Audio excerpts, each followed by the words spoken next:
Hello everybody, my name is Davis and welcome back to the video, and today we're here for another severe weather breakdown. Now this is going to be one of my final updates on this big storm that's about to roll through a certain portion of the United States, and we're going to be breaking it all down today, including the threats that it brings, where it's going to impact, and more. So let's go ahead and get right into it, starting off with the SPCL look for today, where we have no risks for severe weather. Moving on to tomorrow, we have a marginal risk of severe weather extending from northeast Texas back up into southwestern Missouri here. Tomorrow, this is going to bring a hail threat to us, okay? So if you are in that brown blob, you have a 5% chance to see hail 1 inch or larger within any 25 miles of any given location, okay? So we're going to see lots of hail probably reaching 1 inch or larger in several areas, okay?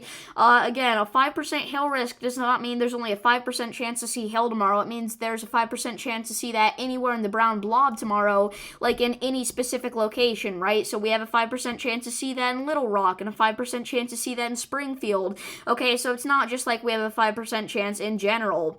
Then we get into Saturday here, which is most likely going to be the main day for severe weather here, where we have a slight risk of severe weather extending from Houston all the way back up into Jackson, okay? And that's it for the SPC.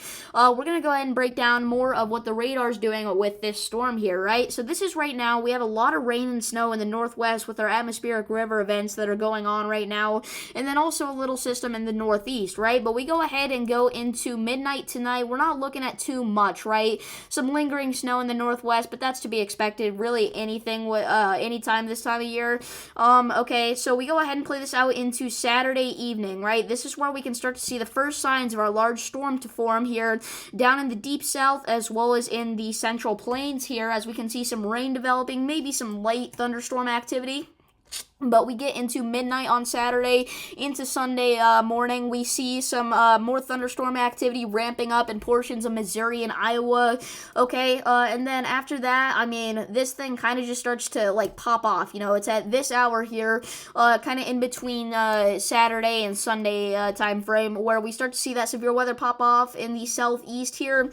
But also, this is going to head off to the east and probably produce some severe weather going into Sunday here, producing a lot of thunderstorms across the Tennessee and Ohio valleys, extending in a line kind of from Mississippi to Ohio. This will bring a damaging wind risk. Okay, and we can also see a little bit of a snow system start to develop around Monday on the back end of this thing, producing heavy snowfall, potentially even blizzard-like conditions in portions of Pennsylvania and New York. So we could even see like a thunderstorm, snowstorm mix kind of situation. It's going to be pretty crazy, but expect lots of severe weather around the East Coast in the coming days. Okay, so look out for that. Now, what's next? We're going to have another storm quickly start to develop here in the panhandle of Texas as well as Oklahoma, and it's going to be a big one. It's going to be a mix of a snowstorm and a thunderstorm once again, but in the middle this time we could see lots of ice accumulation, right? In the panhandles of Texas and Oklahoma, I mean, a good amount of ice is going to be possible there, as well as heavy snow and thunderstorms. We might get some severe weather risk for that. That event will mainly play out on Thursday, okay? And then we go ahead and play this out even further. We can see some severe weather develop in the Gulf of Mexico, head towards the deep south. Florida could get some very heavy thunderstorm activity in the coming days, in the coming weeks, so we're really going to have to look out for that. But after that, not too much. Okay, we will get another big storm to impact portions of the northeast, actually. That's pretty significant. And I mean, it's just back-to-back, storm after storm. After that, we're going to have another storm in Texas and Louisiana, okay? And then we're going to have another one in the eastern United States. You know, it just doesn't stop at this time of year, this late fall, early winter kind of time frame. So it's going to be pretty crazy in the coming weeks. Make sure to subscribe so you can go ahead and stay up to date on the latest severe weather and if it's going to impact you. If this thread does get upgraded to an enhanced risk of severe weather on Saturday, I will be going live covering severe weather in the deep south, but it's honestly not looking as likely anymore that it's going to do that. If you had asked me like 5 days ago, 3 or 4 days ago, if this was going to get upgraded to an enhanced risk, I would have said yes for sure, but now I'm not too sure, okay? Yeah, I'll see you all in the next one. Peace.